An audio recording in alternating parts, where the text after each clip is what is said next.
구원의 파도치는 영광 10번째 시간입니다. 창세기 2장 17절 말씀을 반드시 죽으리라 라고 하는 제목으로 오늘 함께 살펴보도록 하겠습니다. 소제목은 소분류는 죄의 결과에서 두 번째에 해당하는 내용입니다. 저번주에 저희가 죄의 결과에서 첫 번째로 실증을 살펴봤고 오늘은 두 번째로 사망에 대해서 좀 살펴볼 예정입니다. 반드시 죽으리라 라는 제목으로 창세기 2장 17절 말씀 함께 보도록 하겠습니다. 함께 찾으셨으면 함께 봉독하도록 하겠습니다. 시작. 선악을 알게 하는 나무의 열매는 먹지 말라. 네가 먹는 날에는 반드시 죽으리라 하시니라. 아멘. 너무 잘 아시는 말씀이시죠? 앞서 말씀드렸듯이 죄의 첫 번째 결과는 실증이었죠. 결코 실증낼 수 없는 하나님에 대해서 실증을 느꼈기 때문에 우리는 영원적 만족을 찾아서 떠돌아다닐 수밖에 없는 운명에 처하게 됩니다. 이 영원한 방황으로부터 하나님이 우리를 구원하시는데 어떻게 구원하셨느냐라고 이야기하냐면 실증을 나타내는 핵심은 결국 하나님을, 영원하신 하나님을 영원하지 않은 우상으로 제한시킨 결과이기 때문에 하나님께서는 그 모든 우상을 진멸하시고 자신이 영원토록 무한하신 사랑을 가지고 있다는 것을 보여주시는 것을 통해서 우리를 구원하신다고 이야기했어요. 즉 믿음의 대상, 사랑의 대상을 정확히 바꿔주신다는 거죠. 이를 통해서 우리는 실증으로부터 자유하게 됩니다. 우리는 실증을 느낄 수 있는 하나님을 보지 못합니다. 우리는 하나님을 통해서 영원한 만족과 영원한 기쁨과 영원한 즐거움으로 초대되었기 때문입니다. 그리고 우리가 마주한 두 번째 죄의 결과는 사망입니다. 두 번째로 사실 다루고 있긴 하지만 가장 중요한 죄의 결과이고 이 사망으로부터 우리가 또 부수적인 죄의 결과들을 또 살펴볼 수 있다고 생각하시면 됩니다. 오늘 본문은 그 사망에 대해서 이야기할 때 아담을 창조하신 하나님께서 명령하시는 장면 안에 있어요. 본문에서 반드시 죽으리라라고 하는 이 단어는, 이 어구는 무트 타무트라고 하는 히브리어 죽고 죽으리라라고 하는 되게 절대 부정사라고 이야기해요. 그러니까 문학적으로 굉장히 강한 강조예요. 히브리어는 이제 반복을 하면 굉장히 강한 강조가 되거든요. 흥미로운 것은 그들이 선악을 알게 하는 나무의 열매를 먹는 즉시 너희가 무트 타무트들이라 라고 이야기를 했는데 그들이 선악을 알게 하는 나무의 열매를 먹었는데 그들이 바로 죽지 않았다는 거예요. 그들이 받은 것은 저주였고 그리고 쫓겨날 뿐입니다. 그들은 죽지 않았어요. 그렇다면 하나님께서 말씀하셨던 이 경고는 단순히 말뿐인 것이었는가 혹은 위협령이었는가 라는 질문이 되게 됩니다. 우리가 범죄한 결과 맞이해야만 하는 사망의 의미에 대해서 이 질문을 풀면서 함께 보고자 합니다. 이런 내용이 저뿐만이 아니라 이제 역사 속에서 굉장히 많은 사람들이 모순처럼 느꼈기 때문에 죽음을 다양하게 해석을 합니다. 혹자는 그 먹는 날에 죽으리라 했을 때 그 먹는 날이라는 것이 즉시가 아니라 먹은 이후이기 때문에 죽음은 언제 와도 상관이 없다라고 이야기하기도 하고 또 누군가는 본래는 인간이 죽음을 벗을 수 없는 존재였고 생명나무를 먹어서 영생할 수 있는 특권이 있었는데 그 특권이 상실되었다는 것을 죽음으로 표현한 것이다 라고 이야기하기도 하고 또 혹자는 그 죽음을 즉시라고 이야기하셨지만 그 죽음을 좀 너무하다고 생각하셔서 유보시키셨다 라고도 이야기합니다. 그러나 성경의 많은 번역본들은 먹는 날의 시간적 의미가 즉시 그 순간이라고 분명하게 번역하고 있고 생명나무를 먹고 영생할 가능성이라는 것은 어디까지나 유추에 불과합니다. 즉 이미 죽음이 있었다는 것을 의미하기 때문에 이건 역시도 우리가 함부로 판단하거나 이야기하기 쉽지 않다는 것. 또 마지막으로 죽음의 시점을 유보시켰다고 하는 입장 역시도 주요한 근거가 없습니다. 단순히 우리가 생각하기에 따라서 이렇게 이야기할 뿐이죠. 자, 그러면 우리는 여기서 분명하게 할 사실이 무엇이냐면 아담과 하와가 선악을 알게 하는 나무의 열매를 먹고 나서 죽음을 분명히 선고받았고 그 죽음 안에 놓이게 되었다는 사실입니다. 그 죽음이 육체적인 죽음에 영향을 끼치긴 하지만 그 죽음의 본질은 육체적인 것보다 보다 본질적인 다른 내용이라는 것을 우리가 확인할 수 있는 거예요. 그들은 그 죽음의 선고에서 피해 나갈 수 없었다는 것입니다. 그렇다면 그 죽음이 무엇입니까? 여러분 죽음에 대해서 우리가 일반적으로 이야기할 때는 육체적인 것에 그리고 생물학적 기능의 중단을 의미합니다. 심장, 폐, 그리고 뇌. 이 세 가지 장기 중에서 하나도 기능을 상실하면 우리는 죽음이라고 판단해. 왜냐하면 폐가 호흡을 통해서 산소를 공급하지 않으면 심장도 운동할 수가 없고 심장이 그 산소에 닿는 영양소들과 함께 피를 통해서 운반하지 않으면 인간은 결국 죽기 마련이기 때문입니다. 이런 상태를 우리 죽음이라고 이야기하는데 뇌사 상태가 참 재밌는 상태예요. 왜냐하면 폐하고 심장은 여전히 기능하는데 뇌는 기능하지 않는 상태가 뇌사예요. 그러니까 육체적은 여전히 살아있습니다. 그런데 우린 그 사람을 사람이라고 이야기하기에는 조금 어렵다라고 이야기하고 죽었다고 표현해요. 왜 그렇습니까? 우리는 여기서 두 가지를 추론할 수가 있어요. 첫 번째는 인간에게 죽음이란 생명을 영위시키는 장기들의 기능 중단 혹은 손상이라고 하는 것을 의미하고, 두 번째는 사망이라는 것이 인간이 인간으로서 활동하지 않는 것에 대해서도 쓰는 표현이라는 거예요. 자, 이러한 추론은 우리가 인간을 어떻게 정의하는지에 따라서 죽음의 역시도 다르게 정의할 수 있다는 것을 의미합니다.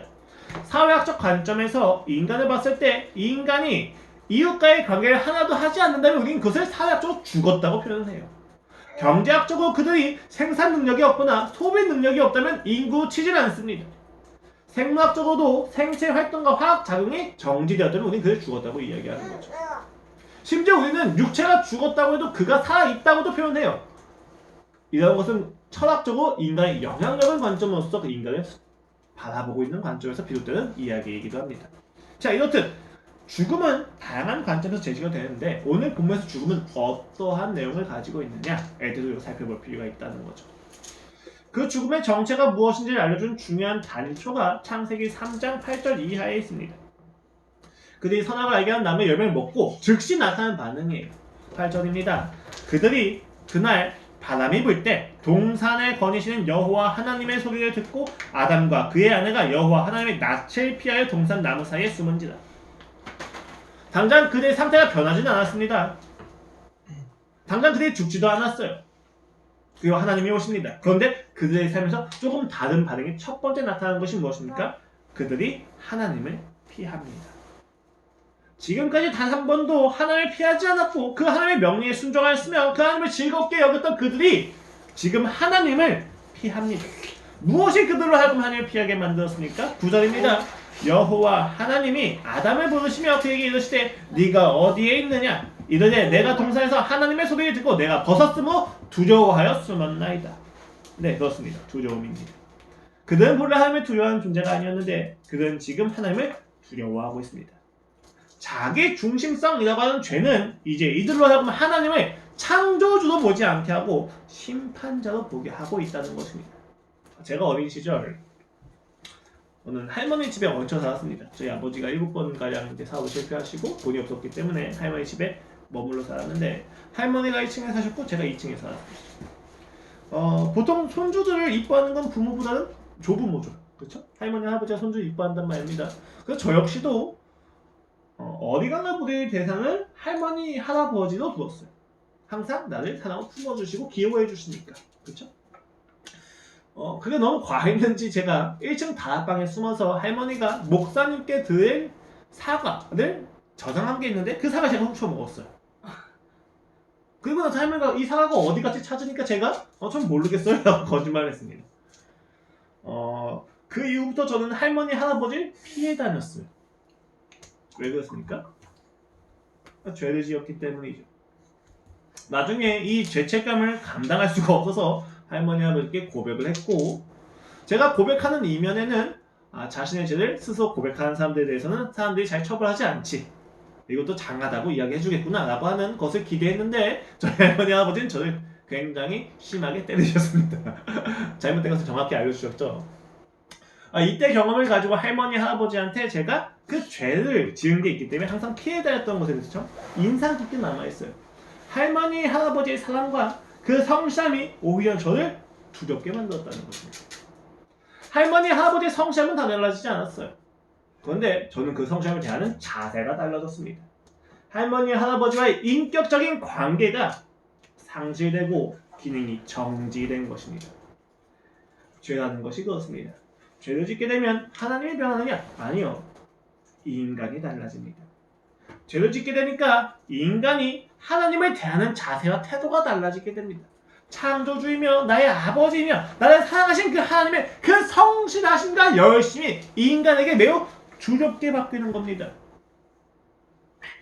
나무의 가지가 나무부터 떨어지는 것과 같은 이야기예요. 생명의 근원이신 하나님으로부터 인간이 떨어지게 되자 말라 죽을 수밖에 없는 것입니다. 그 말라 죽는 것에 있어서 가장 심각한 내용이 하나님을 향한 적대감이며 두려움입니다. 우리는 이것을 본문이 말하는 죽음이라고 이야기할 수 있습니다.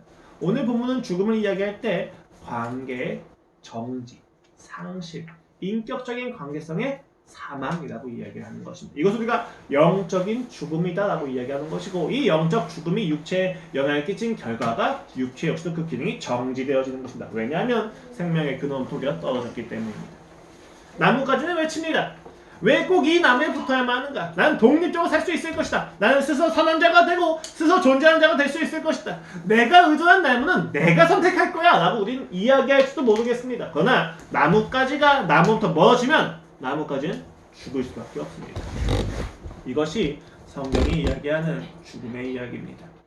창조주이신 하나님과의 관계가 달라지자 인간은 많은 것이 달라지기 시작합니다. 그가 창조주에서 심판자가 되자 인간은 모든 것들과 관계를 맺는 방식이 달라지기까지 합니다.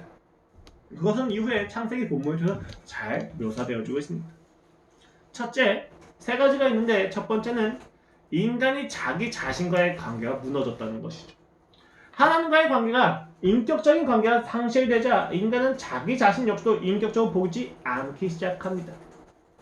그 내용이 무엇입니까? 이들이 자신의 벗은 몸을 보고 무화과 나무 잎으로 자신들을 숨깁니다. 수치를 느끼고 수치의 자신의 방법을 숨기기 시작했다는 것입니다. 그들은 자신들이 가지고 있는 어떤 있는 그대로의 모습을 이제 강한 것인지 약한 것인지 나누기 시작합니다. 수치스러운 건지 수치스럽지 않은 것인지 나누기 시작합니다. 그리고 있는 그대로 자기 자신을 사랑하지 못하게 됩니다. 차별이 되는 순간일 것입니다. 두 번째로는 인간이 이웃과의 관계가 뒤틀어집니다. 너무 자명한 결론이죠. 자신을 수치스럽게 여긴 인간의 자기 방어는 이제 타인의 것을 보다 수치스럽게 만들려고 해요.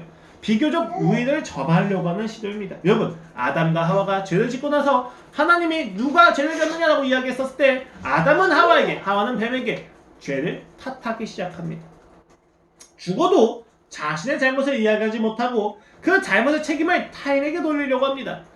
사람들 간의 다툼을 보면 대부분이 그렇습니다. 결국 그 내용의 핵심이 무엇입니까? 다툴 때 네 탓이야입니다. 내가 잘못한 게 아니라 네가 잘못했어. 네가 잘못했기 때문에 내가 이런 행동을 하는 것이 정당한 거야 라는 이야기가 결국 다툼의 골자입니다. 그러나 자신의 잘못을 지적하지 말라는 태도는 합리적이지도 않고 논리적이지도 않습니다. 왜요? 잘못한 것은 모두 고쳐야만 하기 때문입니다. 이거 참. 자, 우리는 서로 사과하지 않습니다. 본래 인간은 누가 더 사랑을 누리는가, 누가 더 사랑을 하는가, 누가 더 사랑을 많이 받고 있는가에 대해서 이야기하면 누리는 관계였는데 이제 죄가 들어오자 누가 더 심판받아 마땅한지를 논쟁하기 시작합니다.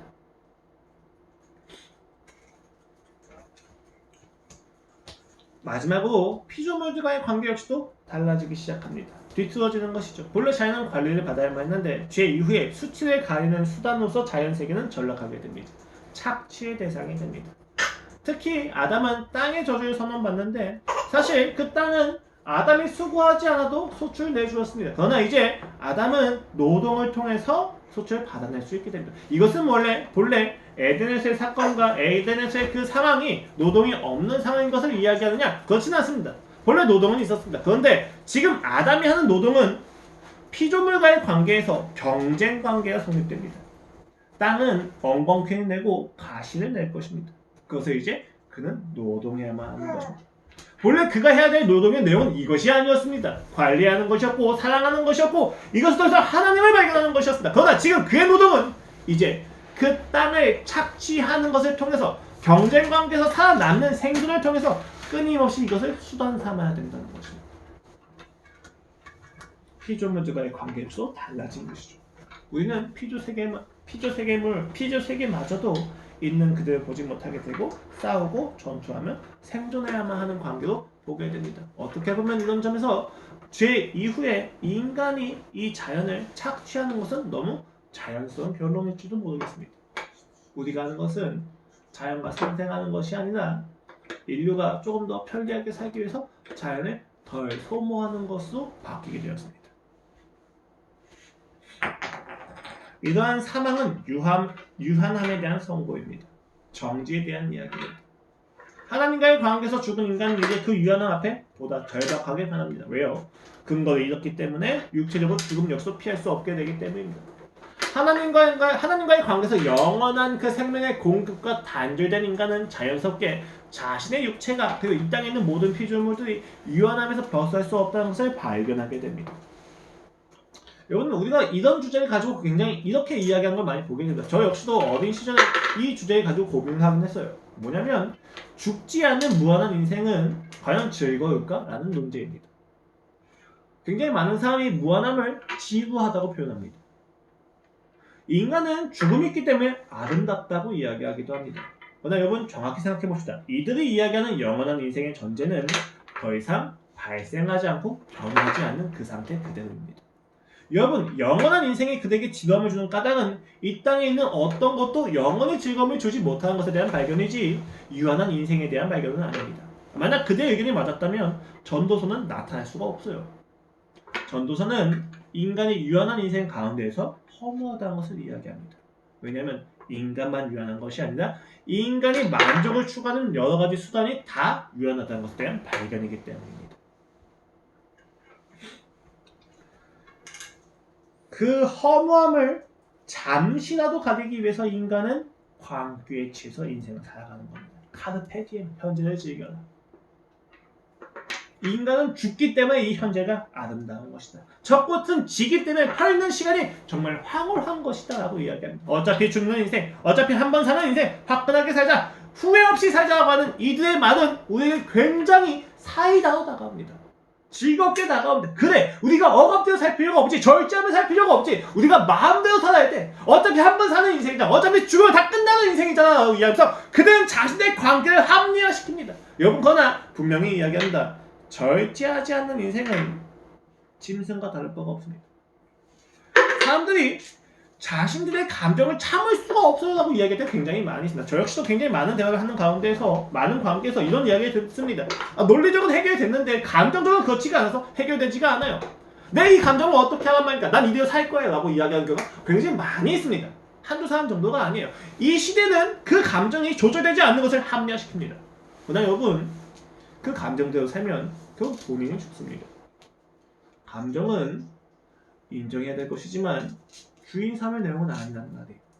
한번 꾹 참아보고 한번 꾹 절제해보면 그 유익을 알게 됩니다. 저 역시도 힘든 상황이 오면 욕이 나와요. 그리고 그 욕을 입 밖에 내밀고 싶을 때가 있어요. 혼자 있을 때. 물론 사람 앞에서도 마찬가지겠지만 사람이 없을 때 혼자서 그런 상황 자체가 너무 프레셔가 강하니까 그냥 욕을 하고 싶을 때가 있어요. 감정이 올라오는 거예요. 근데 여러분, 욕을 하는 것 자체가 무슨 문제가 있냐? 그냥 욕을 하면 되지 라고 이야기하겠지만 욕을 하는 그 순간부터 저는 감정의 노예가 되어버립니다. 우리 이것을 잘 구별해야 돼요.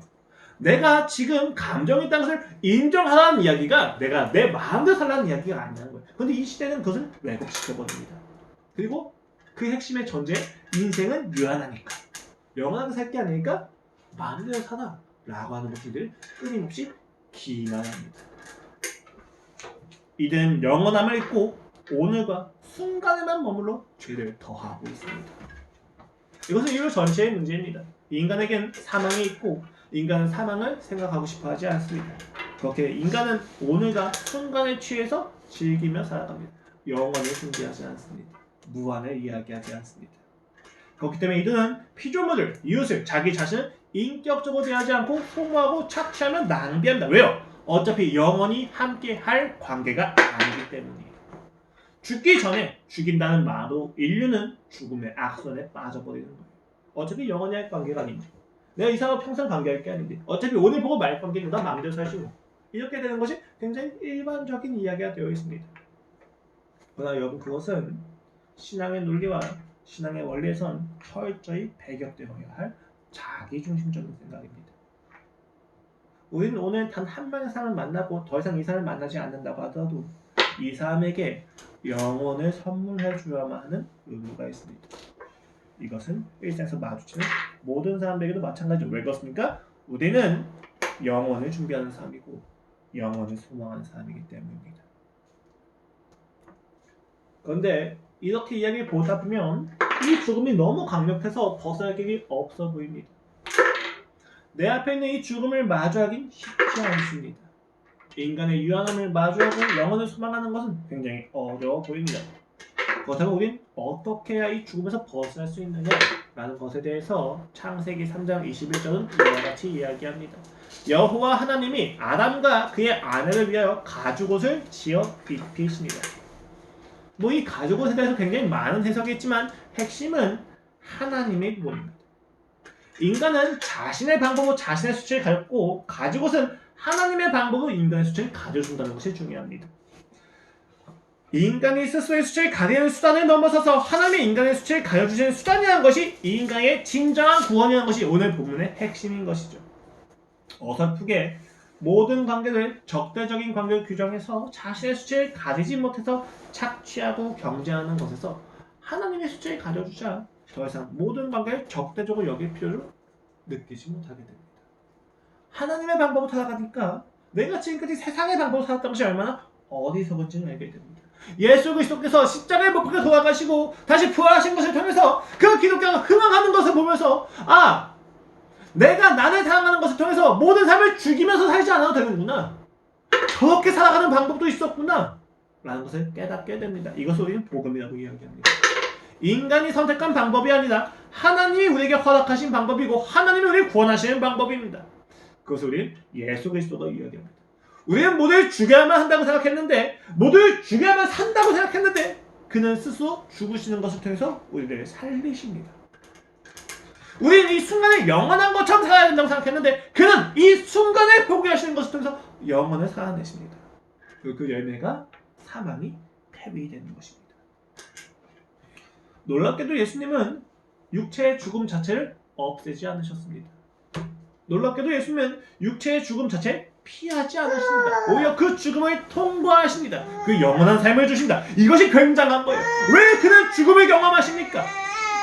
그는 사망을 패배시켰는데 왜 굳이 그 죽음을 경험하셔야만 했습니까? 이 죽음을 통해서 영원을 왜 확증하시는 겁니까? 너무 간단해요. 죽음마저도 그 영혼을 막을 수가 없다는 겁니다. 그가 이 죽음을 통과하는 것을 통해서 그 죽음을 부활하시는 것을 통해서 그가 우리에게 말씀하시는 것은 사망은 이미 끝났다입니다. 사망은 이미 끝나서 그 영역은 있을 수 없다는 것입니다. 이 죽음은 결코 하나님의 사랑을 막을 수가 없다는 것에 대해서 예수는 그 삶으로 보여주시는 겁니다. 여기서 우리는 유일한 구원을 찾게 됩니다. 죽음이 사라진 것이 아니라 죄가 사라진 것입니다. 죽음이 끝난 것이 아니라 죄가 본질적으로 끝났다는 것입니다. 우리는 여기서 구원을 경험하게 됩니다. 고린도전서 15장에서 바울은 이것을 이와 같이 이야기합니다. 55절입니다. 사망아 너의 승리가 어디에 있느냐? 사망아 네가 쏘는 것이 어디에 있느냐? 사망이 쏘는 것은 죄요. 죄의 권능은 율법이다. 우리 주 예수 그리스도로 말미암아 우리에게 승리해 주신 하나님께 감사하노니 그러므로 내 사랑하는 형제들아 견실하며 흔들리지 말고 항상 주의 일에 더욱 힘쓰는 자들이 되라. 이는 너희 수고가 주 안에서 헛되지 않은 줄 압니다. 바울이 고린도 교회의 여러 문제에 대해서 대답하는 중에 마지막 권면으로 부활을 가르치는 장면입니다. 당시 고린도 교회가 굉장히 많은 문제를 발생시켰고 많은 문제에 대해서 바울에게 질문을 합니다. 그리고 바울은 이 모든 문제에 대해서 대답을 하는데 마지막으로 부활을 이야기해요. 왜냐하면 바울이 생각하기에 이 부활을 믿지 않는 교리적인 문제가 그들의 여러 도덕적 무질서와 사회적 혼란과 죄를 실행하게 만든다고 본 겁니다. 즉 부활을 통해서 이 부활의 교리가 있어야만 그가 했던 모든 권면들이 실제적으로 지켜진다는 것을 그는 알았던 거예요. 그래서 그는 부활을 가르칩니다. 1절로부터 11절까지 예수 그리스도의 부활은 역사적 사실이야라는 것을 이야기하고 12절로 28절까지는 부활이 첫 번째로는 기독교 신앙의 근거이며 두 번째로는 그 그리스도의 부활이 성도의 부활의 첫 열매라는 것을 이야기합니다. 그러니까 부활이 우리와 연결된다는 거예요. 세 번째로 29절로부터 34절을 통해서 그 부활이 있어야만 신자가 성화를 추구할 수 있는 논리적인 기초가 있을 수 있으며 35절부터 49절까지 우리가 입을 부활의 몸이 어떠한 것인지 얼마나 영광스러운지를 이야기합니다. 그리고 50절로부터 58절까지 그 부활의 승리를 노래하고 오늘 본문이 그 부활을 찬양하는 장면이에요. 그 내용이 무엇입니까? 그 찬양의 핵심이 무엇입니까? 예수 그리스도께서 사망을 이기셨다는 것입니다. 근데 여러분, 우리는 여전히 죽음을 경험합니다. 그래서 바울은 이렇게 논증합니다. 사망은 마지막에 쓰러진 원수야. 예수 그리스도의 사역을 통해서 사망을 이겼다는 것은 그 사망의 본질을 이기셨다는 거거든. 잘 봐. 사망에 쏘는 것은 죄야. 그리고 이 죄의 권능은 율법이야 라고 합니다. 율법은 하나님을 알고 살아가는 것인데 이 율법의 모든 요구를 이루신 분이 예수 그리스도시고 이것을 이루시는 것을 통해서 특히 이 율법을 하나님께 죽기까지 순종하는 십자가를 통하여서 이루시는 것을 통해서 사망이 쏠 죄 자체가 사라지게 됩니다.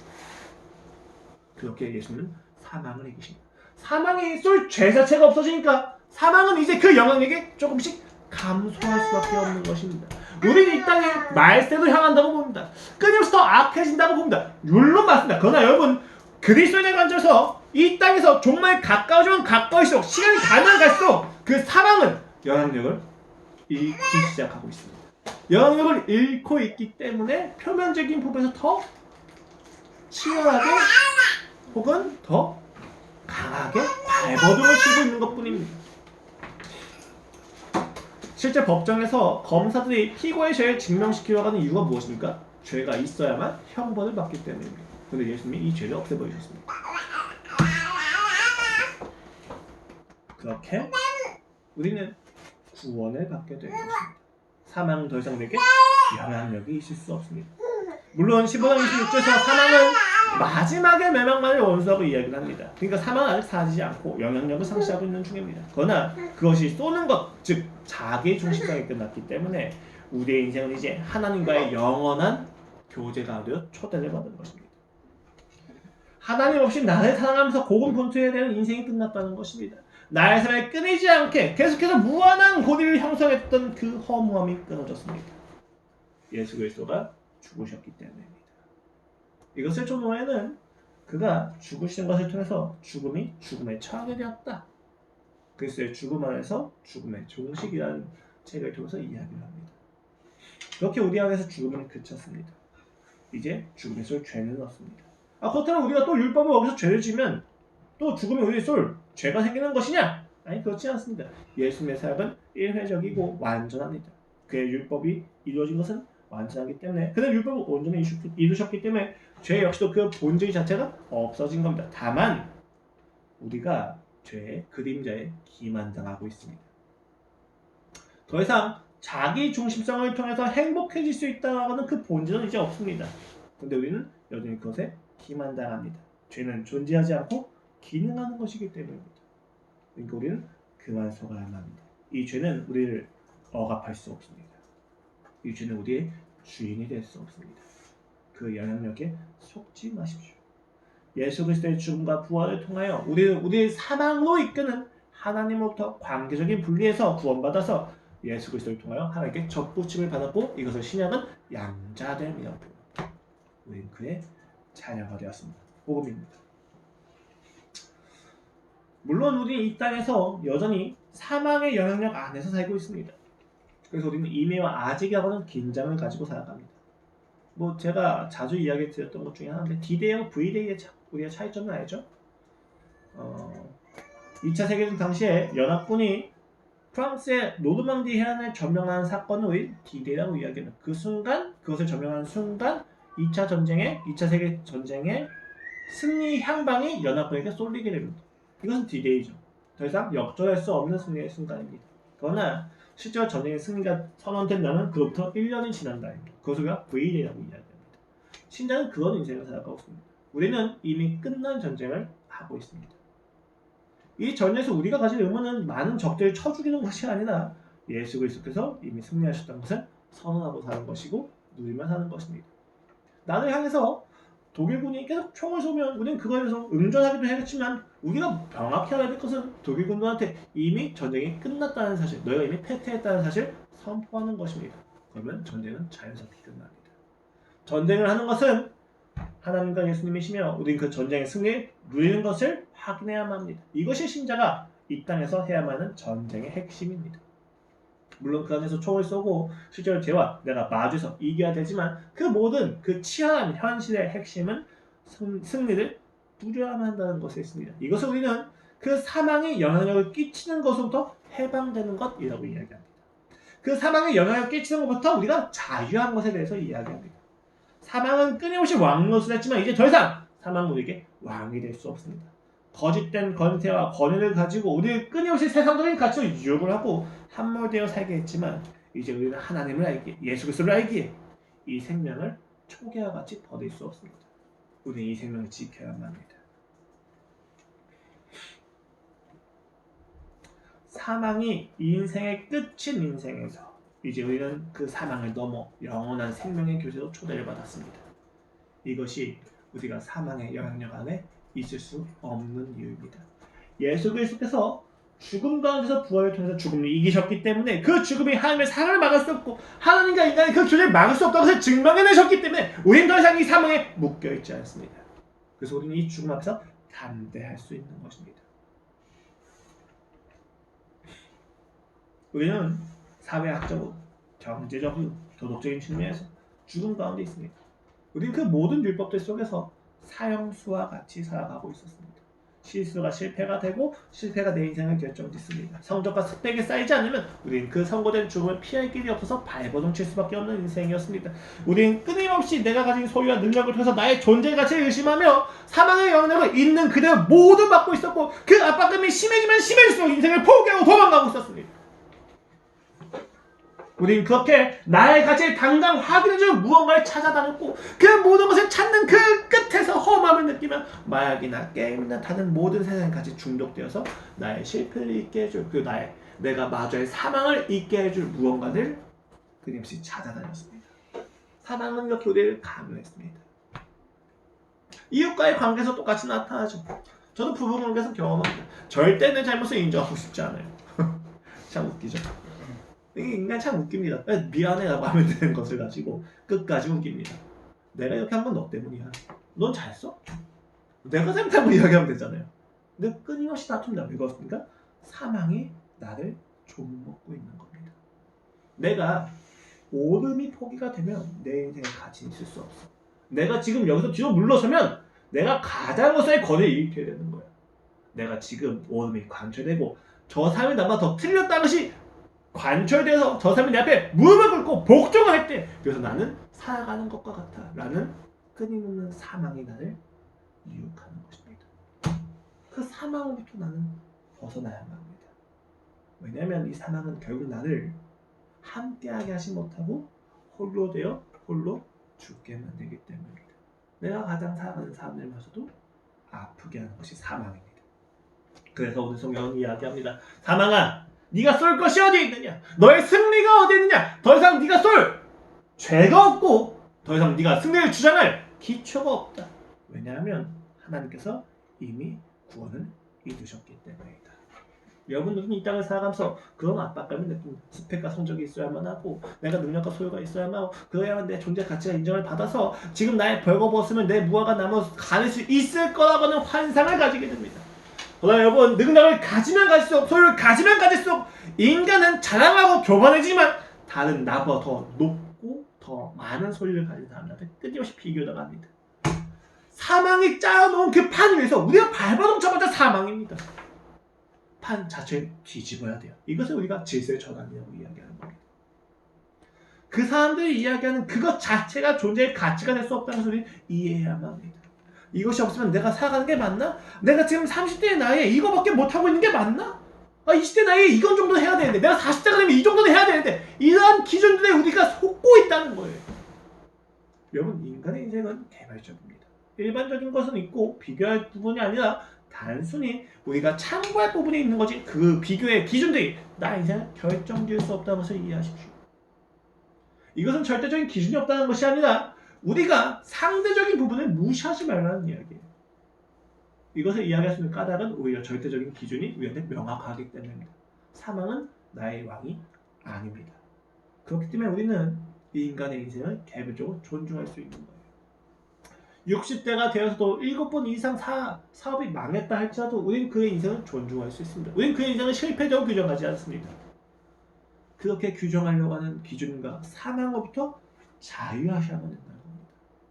세상은 그런 식으로 사망을 회피하려고 하고 절망하고 수용해버립니다. 여러분 이상하잖아요. 내가 한 달에 200만 원씩 모읍니다. 그럼 1년이 지나면 2,400만 원이죠. 생각해봤는데 2,400만 원이고 제가 그렇게 10년을 모으면 2억 4천이겠죠. 제가 그렇게 20년을 모으면 4억 8천일 것입니다. 30년을 모으면 7억 2천이겠죠. 30년 동안 7억 2천을 모으기 위한 인생을 살고 싶으십니까? 7억 2천 많은 돈이죠. 여러분 그 7억 2천이 있으면 우리가 죽음을 넘어갈 수 있습니까? 이 7억 2천이 있으면 우리 인생이 보다 가치 있게 변할 수 있습니까? 돈을 모으지 말라는 이야기가 아니에요. 30년 동안 7억 2천이 아니라 1억만 모아도 괜찮을 수 있다는 겁니다. 7억 2천이 아니라 5천만 모아도 충분히 가치 있는 인생을 살 수 있다는 거예요. 내 30년의 인생은 7억 2천을 모으기 위해서 내 모든 여가 활동을, 내 여가 활동과 내 가족과 사랑하는 모든 사람들 무시하면서 살 필요가 있을까요? 가치가 역전된 인생인 겁니다. 여러분, 우리의 인생이 영원하다면 우리는 영원을 준비해야지 순간을 준비할 존재가 아닙니다. 우리는 이 순간을 통해서 영원함을 준비해야 되고 이 영원은 소망할 존재입니다. 사망의 문제를 회피하지 마십시오. 우리가 자기중심적으로 사는 결과로서 이 사망은 우리에게 끊임없이 영향을 미칠 수밖에 없고 이 사망의 영향력에서 예수 그리스도를 만나지 못하면 여러분은 죽을 수밖에 없을 겁니다. 그 죽음을 피할 수 없을 것입니다. 여기서 자유하셔야 합니다. 그래서 바울은 15장 31절에서 이와 같이 이야기합니다. 형제들아, 내가 그리스도 예수 우리 주 안에서 가진 바 너희에 대한 나의 자랑을 두고 나누나니 내가 날마다 죽는다. 바울은 더 이상 죽음을 피하지 않습니다. 물론 여기서 말하는 죽음은 단순히 육체적인 죽음이 아니라 하나님이 아닌 거짓된 가치를 찾는 옛 자아로부터의 죽었음을 의미합니다. 이 죽음이 필요합니다. 우린 죽어야만 합니다. 하나님에 대해서 죽는 것이 끝났기 때문에 우리는 이제 이 세상에 대해서 죽어야만 합니다. 그리고 매일 쳐서 나를 죽일 때마다 내가 매일 나 자기 자신을 죽일 때마다 우리는 매일매일 구원을 경험하게 될 것입니다. 이 죽음이 나를 막을 수 없기 때문입니다. 이 죽음이 하나님의 삶을 막을 수 없기 때문입니다. 더 이상 우리는 자기 삶을 붙잡지 않아도 됩니다. 나의 소유와 능력과 스펙과 성적과 내가 생각하는 방법은 나의 인생의 가치를 만들어내는 인생에서 죽으십시오. 그리고 날마다 하나님이 주시는 소유와 능력과 존재로 다시 부활하시기를 소망하겠습니다. 거기서만 우리의 진정한 생명이 있습니다. 사망은 우리의 왕이 아니고 예수 그리스도만은 우리의 왕입니다. 우리는 죽고 반드시 그 날에 또 부활할 것입니다. 그렇기 때문에 그날에 우리는 사망의 패배를 조롱하면서 하나님을 찬양할 수 있을 것입니다. 여기서 우리는 굉장히 놀라운 이웃과의 관계에서 지혜를 배우게 됩니다. 여러분, 내가 나 자신을 자기중심적으로 사랑했었을 때에는 이웃을 이용합니다. 그러나 영원한 하나님을 사랑했을 때는 이웃을 사용하게 됩니다. 여러분, 이것을 정확히 아셔야 돼요. 이웃관계는 목적이 될 수는 없습니다. 이웃관계는 항상 수단입니다. 그런데 영원함을 알지 못하는 인생은 자신의 존재 가치를 채우기 위해서 이것을 이용합니다. 이용이라고 하는 단어는 본래 이웃과의 관계가 주어진 목적을 지키지 않고 자기 마음대로 목적을 정해서 쓴다는 거예요. 본래 목적과는 상관없이 이용하는 것입니다. 그런데 하나님을 알게 되니까 영원한 가치를 알게 되니까 우리는 이 이웃과의 관계에서 이웃을 이용하는 것이 아니라 사용하게 됩니다. 본래 목적에 맞게 이야기를 합니다. 그럼 그 본래 목적이 무엇입니까? 이 이웃과의 관계에서 우리가 알아야 돼. 그리고 우리가 이웃과의 관계에서 지향해야 될 그 방향이 무엇입니까? 하나님을 더 알고 사랑하고 영혼을 소망하는 것입니다. 우리가 이웃과의 관계에서 이겨먹는 게 목적이 아니라 우리가 이웃과의 관계에서 지배하는 것이 목적이 아니라 이웃과의 관계는 누려야만 하는 것입니다. 이웃과의 관계는 소망해야 되는 것입니다. 이웃과의 관계에서 우리가 이웃에게 줄 수 있는 건 영원함에 대한 소망이어야만 하는 것입니다. 그것이 그리스도인이 이 땅에서 자유하다는 내용입니다. 더 이상 관계의 단전은 우리의 주인이 아닙니다. 하나님과의 영원한 관계가 우리의 주인입니다. 그 관계를 믿고 나아가십시오. 그리고 하나님이 아닌 것에서 만족하려고 하는 나 자신을 끊임없이 죽이십시오. 그것이 영원한 승리를 누리는 삶의 마땅한 반응입니다. 그것이 부활을 경험하고 확증하는 방법입니다. 57절에서 바울은 하나님이 우리에게 승리를 주시는 분이라고 이야기합니다. 그렇습니다. 우리의 삶에서 여러분 영적인 죽음이 반응되어지는 부분이 있습니다. 확인되는 부분이 있어요. 내가 여기서 신앙을 반응하지 못했구나라고 이야기되어지는 부분이 있습니다. 여러분 그런 부분이 발견되면 거기서 부활을 선포하십시오. 그리고 하나님에 대해서 반응하고 살아가는 인생인 것입니다. 그것이 하나님이 우리에게 승리를 주시는 분이라고 하는 것에 대한 실제적인 고백입니다. 관념이 아닌 거예요.